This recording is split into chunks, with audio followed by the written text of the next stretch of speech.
Nuapada police जिला को निशामुक्त करने को ऑपरेशन शुद्धि चलाई। जिला आरक्षी अधीक्षक जीआर राघवेन्द्र निर्देश क्रमे खरियार रोड जोंग थाना पुलिस अवैध निशा कारबार रे संपृक्त 3 जन अभियुक्त को गिरफ्त करथिबा बेले विपुल परिमाणर निशा औषध जबत करिछि। एसपी श्री राघवेन्द्र एक सांबादिक सम्मेलन रे एही विषय रे विस्तृत सूचना देइछन्ति। अभियुक्त माने हेले खरियार रोड रो 13 नंबर वार्ड रो अतार मोहम्मद, सोहेल मोहम्मद एवं शाहरुख खान। एमानक ठारू 2 गोटी मोबाइल सह निशायुक्त 622 पेंटाजोसिन लैक्टेक इंजेक्शन जबत करा जायछि। सूचना योग्य जे गत मास 13 तारिख ठारू नुआपड़ा एसपी निर्देश क्रमे जिला व्यापी ऑपरेशन शुद्धि चली।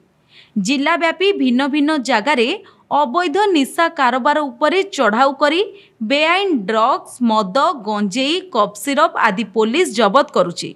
विश्वसनीय सूत्रु खबर पाई जोंग थाना पुलिस मंगलवार विलंबित रात्रि रे खरियार रोड सहर वार्ड नंबर 13 रे अतार मोहम्मद को घर उपरे अतर्कित चढ़ाऊ करिथिला। सेठारु उपरोक्त निषिद्ध इंजेक्शन सबू जबत करा जायतिला। एथिरे तांकर 2 सहयोगी को मध्य गिरफ्त करा जायछि।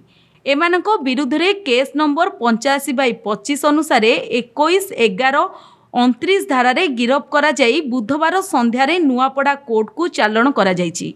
जिला को अवैध निशा कबलरू संपूर्ण मुक्त करिबा पई एही अभियान चालू रहिबो बोली आरक्षी अधीक्षक प्रकाश करिसंती। नुआपड़ारू बीरबल प्रधान को रिपोर्ट, पब्लिक मीडिया।